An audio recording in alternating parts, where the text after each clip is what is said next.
to not realizing that this is the biggest story unfolding before their eyes. Surrounded by friggin' UFOs.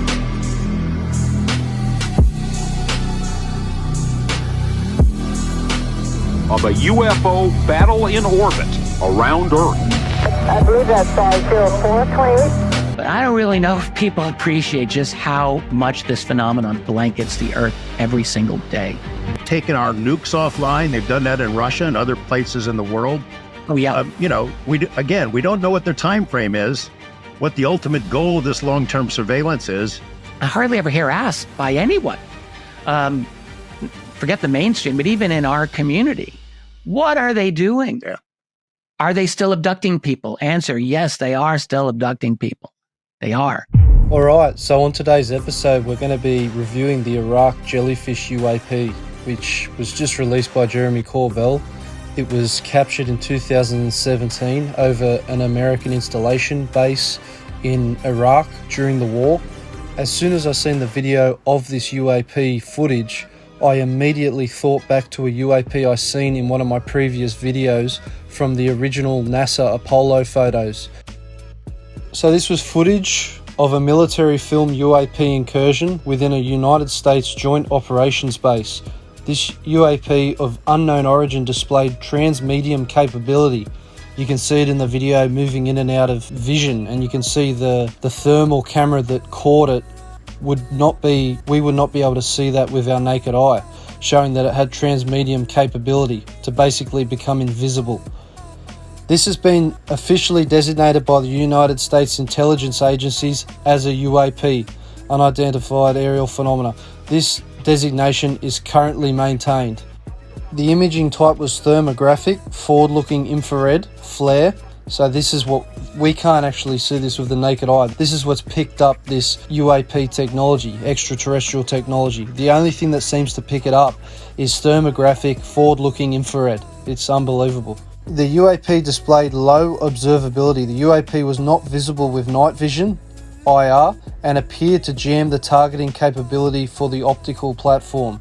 So basically what they're saying there is they manually had to chase the UAP. The automatic lock-on with the thermal cameras or whatever, it couldn't lock onto the UAP because it was jamming signal between the device. The UAP displayed positive lift, which is anti-gravitic technology without normal associated aerodynamics, which means no lift or thrust, no rocket propulsion, nothing in our actual physics explains what the hell this craft is, because our physics is all wrong. We still base our mathematics on straight lines, when if you look at the galaxy above us, the galaxy is completely all curvature. Look at every solar system planet. Everything's based on curves, waves, everything's curved. And we base our mathematics on straight lines, showing how backwards our forward-thinking physics is to date, and mathematics.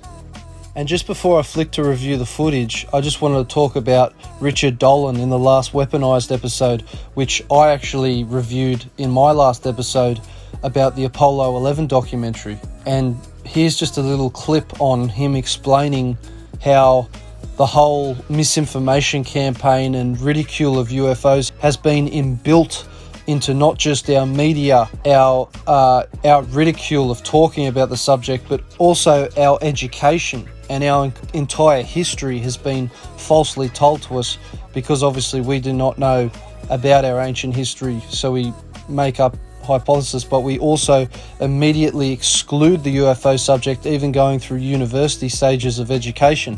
Why is this when there's so much evidence for it? It's overwhelming. This guy's name is Richard Dolan. For over 20 years, Richard Dolan has been one of the best known UFO researchers in the world. Strategy for managing the media.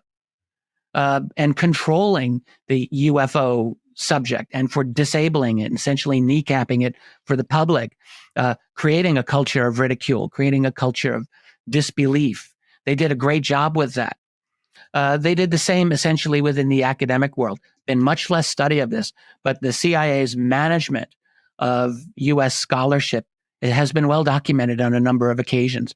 And there hasn't been, to my knowledge, a really good study of the specifics dealing with UAP here, but it fits exactly with the every other subject indicated, like within the CIA's management of the academic community.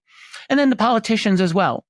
How that has worked specifically will be the subject for future historians, because this needs to be understood. Threats, bribery, all of that, the carrot and the stick, clearly have probably worked their way in there as well. And that's a subject for further study. So that's how you control the argument. You have to control the public discourse. And the fact is, the United States is the best propagandists in the world. We know how to control narratives, the U.S. government. The intelligence community is very, very good at that. So that's how you control it on that basis. Then you have to manage your allies, your geopolitical allies. And you do that through all kinds of extra legal relationships. We talk about the 5 Eyes: US, UK, Canada, Australia, New Zealand. That's a espionage-related information gathering thing. But it actually exists in an extra legal capacity beyond the laws of those individual countries. I've always believed that the United States has that kind of power over its allies. So as you can see, the American propaganda train was running hot and still is, and we all fell for it. Alright, I'll pull up the footage of the Jellyfish UFO that was traveling over Iraq, and I'll show you if you see any resemblance between the UFO in the Apollo 11 imagery that I spotted. So you can see this UFO displays basically all the characteristics explained by such figures as George Knapp, Jeremy Corbell, and military figures like David Grush, with transparent, translucent ability to basically go invisible and go undetected and only be seen by flare systems. And it's a pretty obvious observation that it's doing surveillance. Obviously, it's hovering over the base. And so the connection I made was from an old Apollo photo that was taken, which was basically a UFO watching the astronauts on the moon, hovering just above the surface, that looks just like this similar jellyfish craft shape. It even has all the different characteristics of the hanging kind of legs off the craft. So have a look and see what you think. It's not an exact replica, obviously, but it has that kind of hanging look, and especially how most UFO witnesses explain crafts to be on their side, moving upright. You can see both of these crafts are basically traveling in the same position. You can even see the UFO literally going overhead of US military staff that have no idea it's up there. Just to reiterate again, our human eye can't see translucent craft in the sky. It's a completely unknown technology to humanity. And the craziest thing of all is these photos were taken in the 1960s. And look, today we're getting video footage of craft that look exactly the same. So what do you think? Are the UFOs we were seeing in the 1960s the same ones we're seeing today? Also, check my UFO Instagram out, Aussie UFO News. Please share my videos, like my videos, and follow my Instagram. See you next time.